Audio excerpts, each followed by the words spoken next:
Welcome to the Timeless Tales Library, where stories flow like gentle streams carrying you toward the shores of sleep. I'm Oliver, your evening companion, and tonight I've prepared a calming tale to still your wandering thoughts and escort you softly into dreams. The Timeless Tales Library flourishes through the devotion of wonderful listeners like you. If these quiet stories have wrapped you in peace, please subscribe and help us continue nurturing these restful sanctuaries. As you find your cozy corner, comment below and share where in the world you're listening tonight, and tell me of an enchanted place you'd love our stories to carry you. Perhaps the crystal caves beneath sleeping mountains, the floating gardens above silver clouds, the ancient tea houses hidden in mist-covered valleys, or a lighthouse perched on the edge of a starlit ocean. Your dreaming wishes keep our treasured library glowing with warmth. Tonight's story is about join Ichabod Crane on a peaceful autumn evening as he discovers the quiet magic that fills Sleepy Hollow when twilight falls. In this gentle reimagining, the familiar village becomes a place of wonder and tranquil mystery, where golden leaves whisper ancient stories and every shadow holds only comfort. Let the soothing rhythm of his scholarly wanderings guide you into restful slumber. Now, close your eyes and breathe in slowly, then exhale fully. You are entering a hidden wing of the Timeless Tales Library, known as the Library of Echoes. Here, the books hold stories that have been told and retold for generations, their words echoing softly through the halls. The air is filled with a sense of gentle familiarity, and the walls are lined with bookshelves carved from quiet, ancient wood. Feel your body settle into the comforting embrace of your bed, your own personal alcove in this hall of memory. Relax your shoulders, your jaw, and your hands. The echoes of the stories are like a soft hum, a gentle vibration that soothes your nervous system and lulls your mind into a state of deep calm. Listen closely. Let the comforting stories of the Library of Echoes wrap you in a warm blanket of peace and rest. The Legend of Sleepy Hollow, a Halloween sleep story, the gentle scholar's autumn evening. The amber light of October's late afternoon filtered through the tall windows of the one-room schoolhouse, casting long, gentle rectangles across the worn wooden floor. Ichabod Crane set down his quill with the careful precision that marked all his movements, watching as the last golden drops of ink settled into the page where he had been recording the day's lessons.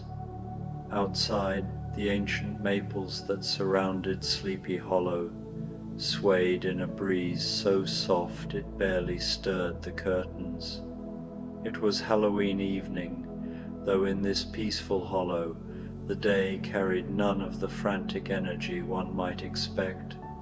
Instead, there was something profoundly serene about the approaching dusk, as if the very air itself had slowed to match the drowsy contentment that seemed to emanate from every weathered stone and moss-covered fence post in the valley.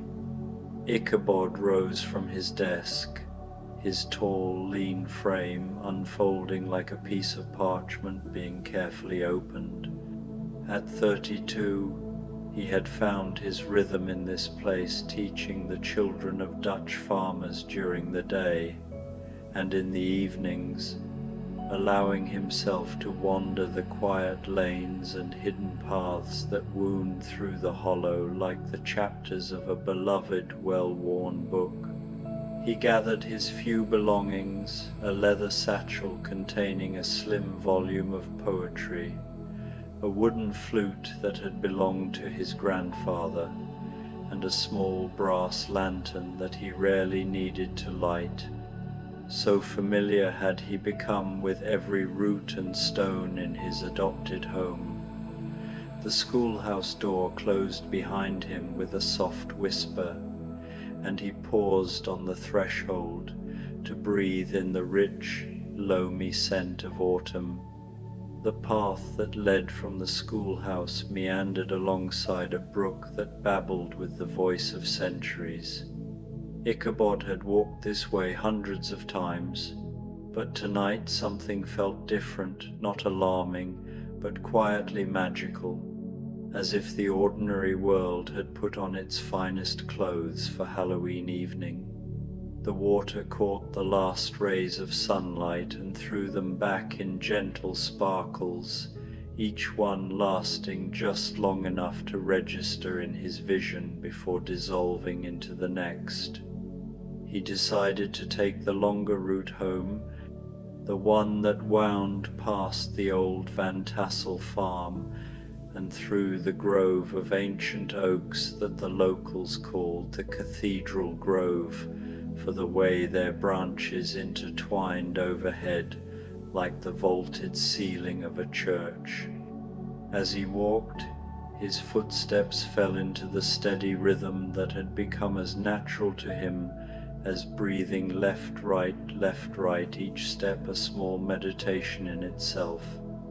The farmhouses he passed glowed with warm yellow light, and through their windows he could see families gathering around dinner tables, their faces soft with contentment in the lamplight. Smoke rose straight up from chimneys in the still air, carrying with it the mingled scents of applewood fires and roasting chestnuts. Mrs. Vanderberg waved to him from her garden where she was harvesting the last of the season's pumpkins, their orange surfaces so perfectly round they looked like small suns that had decided to rest among the dying vines. "Good evening, Master Crane," she called, her voice carrying the gentle accent of her Dutch heritage. "Fine night for a walk, isn't it?" "Indeed it is, Mrs. Vanderberg," Ichabod replied, tipping his hat politely. "The air seems to shimmer tonight, as if the very autumn itself is dreaming." She laughed, a sound like wind chimes on a summer evening. "You scholars see magic where the rest of us just see weather. But I won't disagree, there's something special about Halloween in our little hollow." As he continued on his way, Ichabod reflected on her words. Perhaps it was true that his scholarly nature made him more inclined to notice the subtle enchantments that others might overlook. But surely anyone with eyes to see would notice how the evening light seemed to linger longer than usual, how the shadows fell not harsh and angular but soft and welcoming, like dark velvet cushions placed precisely where a weary traveller might wish to rest. The path began to climb gently as it approached the Cathedral Grove, and Ichabod's breathing deepened to match the increased effort. But it was not an unpleasant exertion, rather, it felt like his body was naturally synchronizing with the rhythm of the earth itself, his heartbeat echoing the slow pulse of sap in the ancient trees. As he entered the grove, the world transformed. The massive oak trees rose around him like the pillars of a natural cathedral, their trunks so wide that 3 men holding hands could not encircle them. Their branches met overhead, in a complex tapestry of wood and leaf that filtered the dying light into patterns of gold and amber and deep forest green. The air was cooler here, and thick with the scent of moss and old wood, and the sweet decay of leaves returning to earth. Ichabod paused in the center of the grove, where a natural clearing formed a perfect circle. He had discovered this spot early in his time at Sleepy Hollow, and it had become his favorite place for quiet contemplation. Tonight, as if in honor of Halloween, The clearing seemed to glow with its own gentle light, though he could not identify its source. He settled himself on a fallen log that formed a natural bench, worn smooth by weather and time.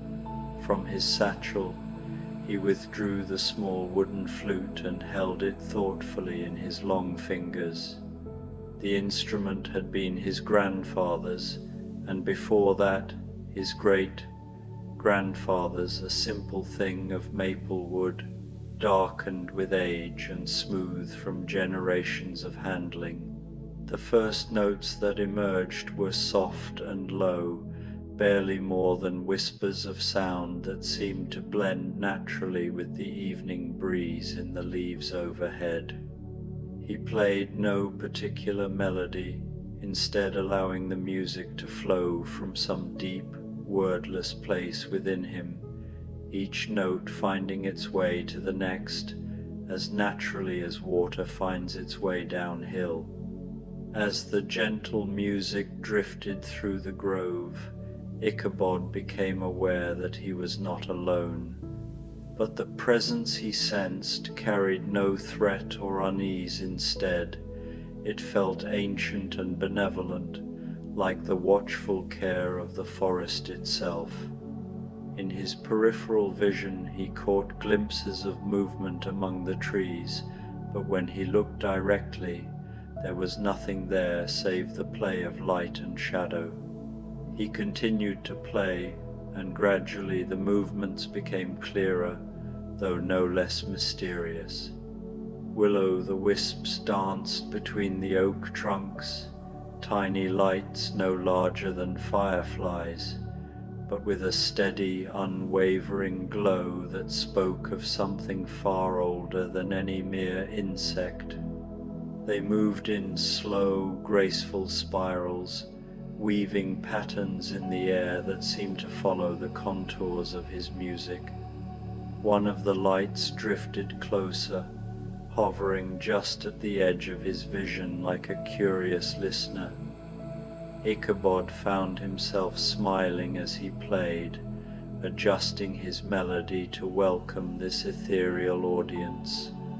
The light pulsed gently in response, and soon others joined it, until he was surrounded by a constellation of tiny stars, each one swaying gently to the rhythm of his flute.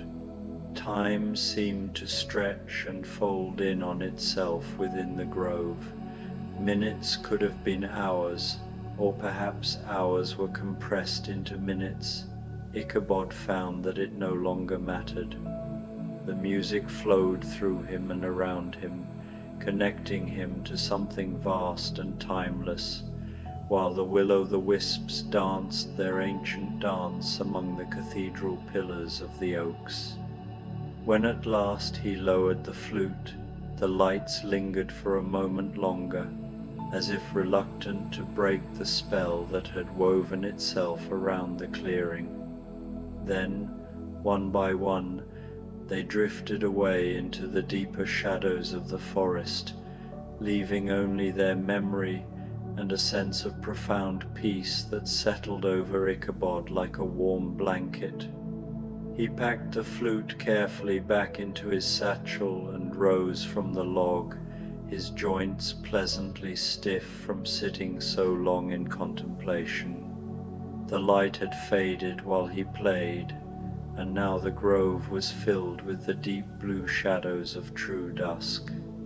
But his feet knew the path so well that he needed no lantern to guide him, and besides, there seemed to be a gentle luminescence in the air itself, as if the Halloween evening had its own subtle source of illumination. As he emerged from the cathedral grove, the path descended toward the heart of Sleepy Hollow, where the old Dutch church stood, surrounded by its peaceful cemetery. This was the place that gave the hollow its name, for it was said that the dead rested so peacefully here that their slumber cast a drowsy spell over the entire valley. Tonight, The weathered headstones seemed to glow with their own soft light, and the ancient church bells stirred gently in the breeze, creating the faintest whisper of music. Ichabod had never been one to fear cemeteries to his scholarly mind. They were simply libraries of stories, each headstone a brief chapter in the long history of the hollow. Tonight, as he walked slowly along the winding path that led between the graves, he felt an even deeper sense of connection to the generations who had lived and loved and finally come to rest in this peaceful place. The headstones bore names both familiar and forgotten: Van der Berg, Van Tassel, Knickerbocker, and dozens of others whose descendants still farmed the rich soil of the hollow. Each grave was tended with care, surrounded by late-blooming chrysanthemums and decorated with small pumpkins and gourds, the traditional Halloween offerings of remembrance. At the center of the cemetery stood the oldest grave of all, its headstone so weathered that the inscription was barely legible.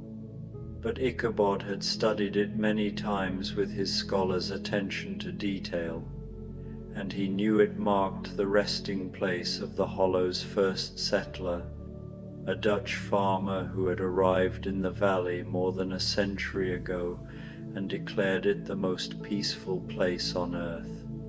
Tonight, a single white candle burned beside this ancient grave, its flame steady and unwavering despite the gentle breeze. Ichabod had never seen a candle there before, and he wondered who might have placed it. But the mystery was a gentle one, and he felt no need to solve it instead. He simply stood for a moment in quiet appreciation of the unknown person who had chosen to honor the hollow's founding father on this Halloween evening. The church itself was a simple structure of weathered stone and dark wood, its bell tower rising like a prayer into the star-filled sky. The heavy wooden door stood slightly ajar, and from within came the faintest glow of candlelight. Curious but unhurried, Ichabod approached the entrance and peered inside. The interior of the church was empty of people but full of a warm, golden light that seemed to emanate from dozens of votive candles placed throughout the space. Someone, perhaps the minister, or maybe a group of devoted parishioners, had prepared the church for Halloween in the old tradition, lighting candles to welcome any spirits who might wish to join in peaceful contemplation. Ichabod stepped inside, his footsteps echoing softly in the hushed space. The pews were worn smooth by generations of worshippers, and the air carried the mingled scents of old wood, candle wax, and the lingering fragrance of autumn flowers. He made his way to a pew near the front and settled himself comfortably, allowing the profound peace of the place to wash over him. In the flickering candlelight, the church's simple decorations took on a magical quality. Corn stalks were bundled in the corners, their dry leaves rustling with the faintest whisper of sound. Pumpkins and gourds of every size and shape created a colorful display along the altar rail, while garlands of autumn leaves draped the windows and doorways. It was clear that the people of Sleepy Hollow had prepared their church not for Halloween as a night of fear and fright, but as a celebration of the peaceful transition from autumn into winter. As he sat in quiet meditation, Ichabod became aware of a presence beside him, but this was not the ethereal magic of the willow, the wisps. This felt distinctly human, warm and familiar. He turned slowly and found himself looking at an elderly woman he did not recognize, though her face had the kindly, weathered appearance of someone who had spent many years in the hollow. She was dressed in the traditional Dutch clothing of the region's early settlers, but her garments seemed to shimmer slightly in the candlelight, as if woven from moonbeams and memories. Her eyes were bright and kind, and when she smiled at him, Ichabod felt a warmth spread through his chest like the comfort of hot cider on a cold evening. "You have a musician's soul, young scholar," she said, her voice carrying the soft accent of old Holland. "I heard your flute song in the grove. It reminded me of the lullabies my grandmother sang to me in the old country." "Thank you," Ichabod replied softly, instinctively matching her quiet tone. "I didn't realize anyone was listening." "Oh, there are always listeners in the hollow," she said with a gentle laugh. "Some you can see, and some you cannot, but all are drawn to beauty when it appears. Your music tonight was a gift to all who heard it." They sat together in comfortable silence for several minutes, watching the candle flames dance and flicker in the peaceful sanctuary. Finally, the woman turned to him again. "It is Halloween," she said, "a night when the veil between worlds grows thin. But here in Sleepy Hollow, that has never been cause for fear. The spirits that walk tonight are those who loved this place in life and cannot bear to leave it entirely behind. They bring only blessings and peaceful dreams." As she spoke, Ichabod became aware of other presences in the church, not visible exactly, but felt, like the warmth of a hearth or the comfort of a favorite chair. The pews around them seemed to hold the gentle impressions of all the generations who had worshipped here, their collective peace creating an atmosphere of profound serenity. "I have lived in many places," Ichabod said quietly, "but never anywhere that felt so much like home. That is the gift of the hollow," the woman replied.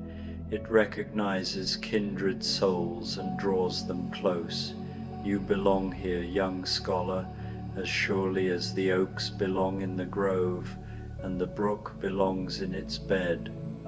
When Ichabod looked again, the woman was gone, leaving only the lingering scent of lavender and old roses.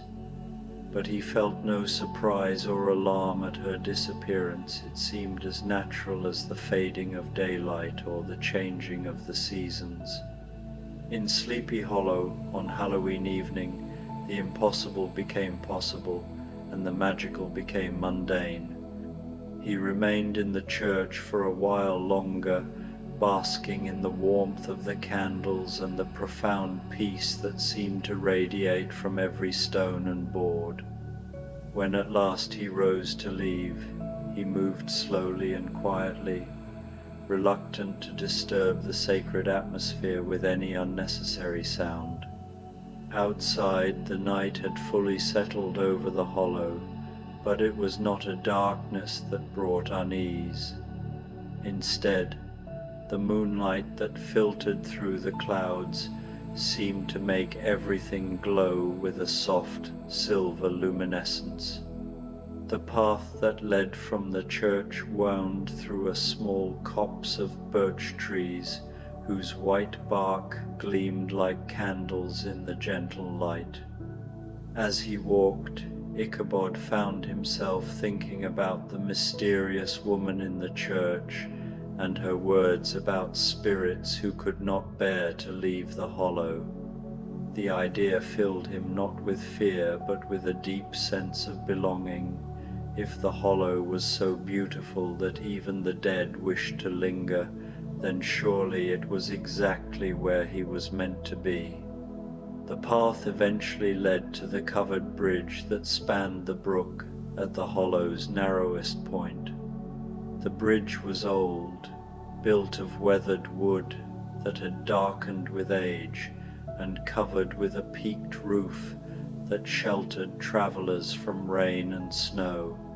During the day it was simply a useful piece of architecture, but at night, especially on Halloween, it took on an air of mystery and romance. Ichabod paused at the bridge's entrance, listening to the gentle sound of water flowing beneath the wooden planks. The brook was shallow here, barely knee-deep, and in the moonlight he could see trout moving lazily in the clear water, their silver sides catching and reflecting the light like living jewels. As he started across the bridge, his footsteps echoing hollowly in the enclosed space, he became aware of a soft melody drifting through the air. It was not his own flute music, but something altogether different, a woman's voice, singing a lullaby in what sounded like the old Dutch language of the region's first settlers. The voice seemed to come from everywhere and nowhere at once, weaving through the sound of the flowing water and the gentle creaking of the bridge's timbers. It was hauntingly beautiful, filled with love and longing, and the deep peace that comes only at the end of a well-lived life. Ichabod stood perfectly still in the center of the bridge, letting the melody wash over him like a benediction. The song spoke of autumn evenings and children sleeping safely in their beds, of harvests gathered and winter preparations complete, of love that endures beyond death and peace that passes understanding. When the last notes faded away, Ichabod found himself filled with such a profound sense of contentment that he had to rest his hands on the bridge's railing to steady himself.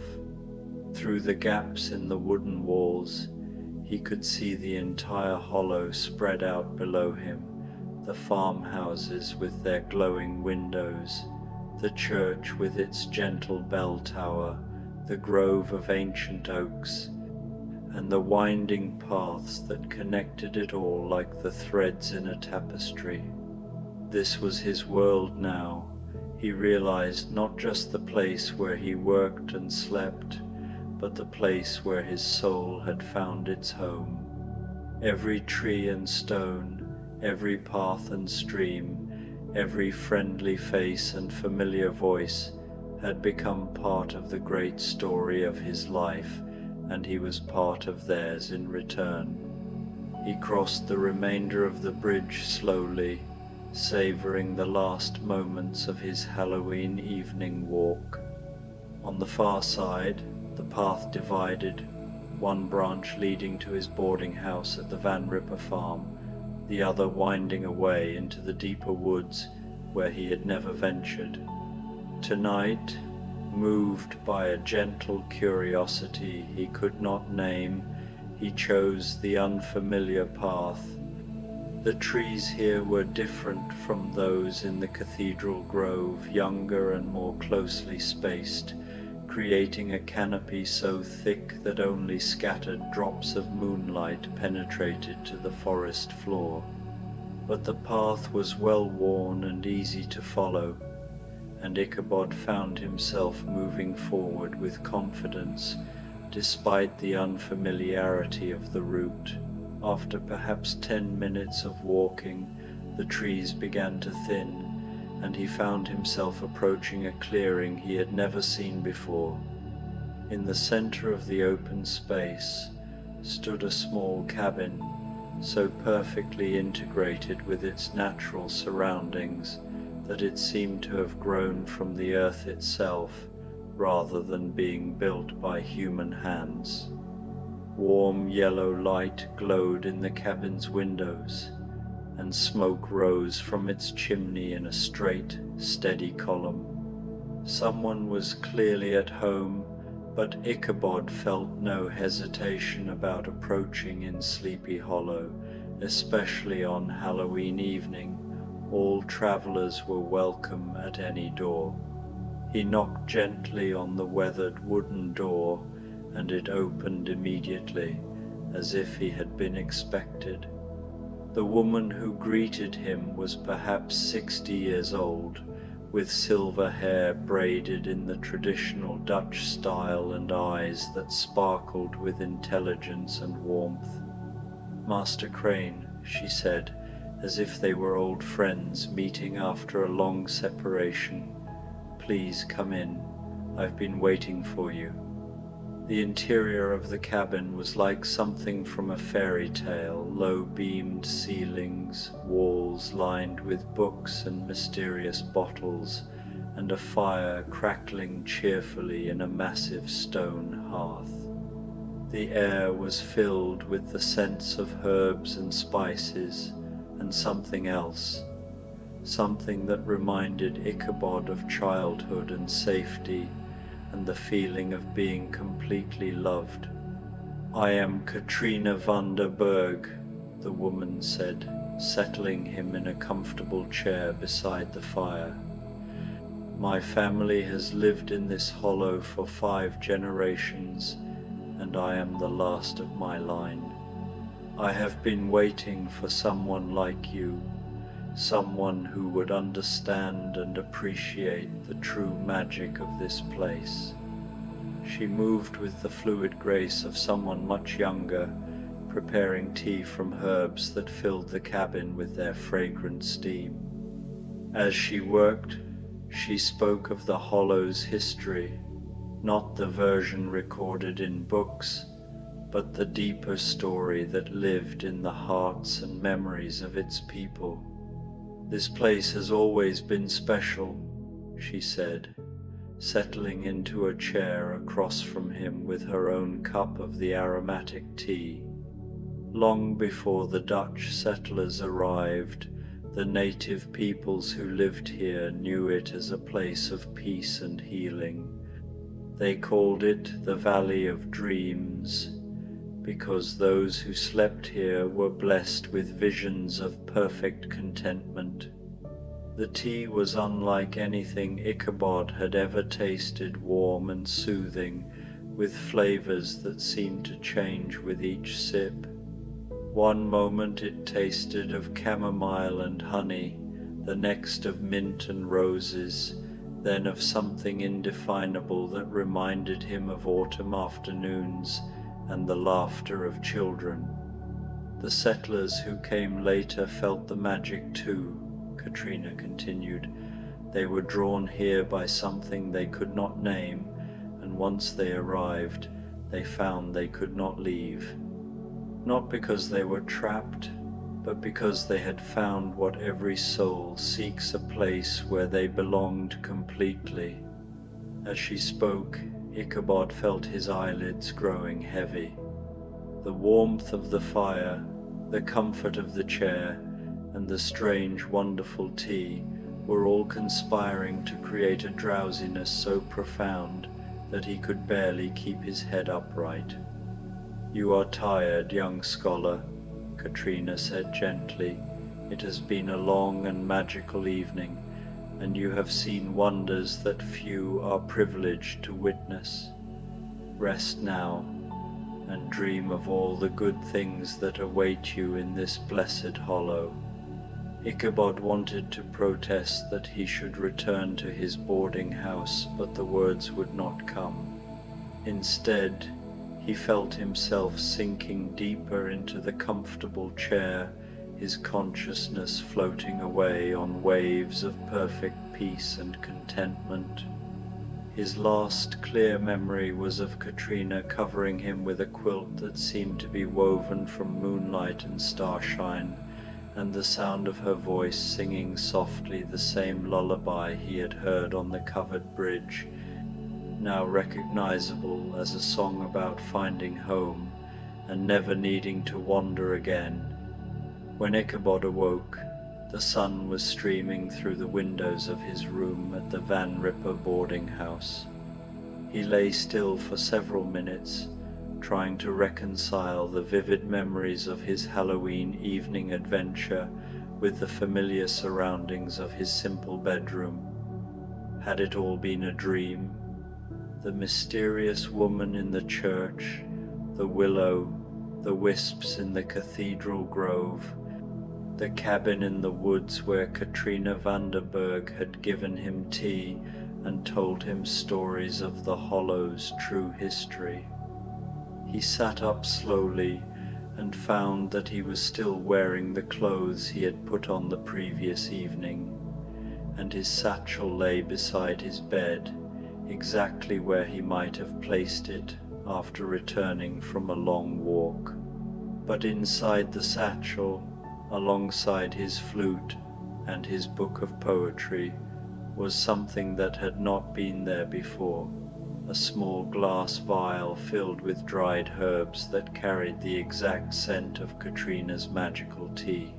That morning, as he prepared for another day of teaching, Ichabod found himself humming the melody he had heard on the covered bridge. Mrs.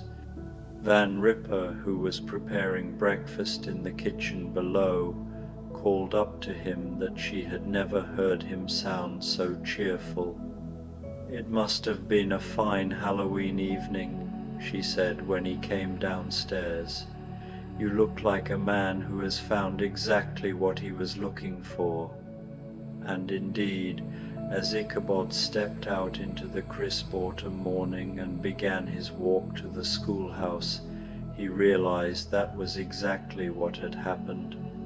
Whether his evening adventure had been a dream, a vision, or something else entirely, it had shown him the truth he had been slowly discovering since his arrival in Sleepy Hollow, that he had found not just a place to work, but a home for his soul. The children who arrived at school that morning found their usually serious teacher unusually animated, telling them stories of the Hollow's history with a passion and warmth they had never seen before.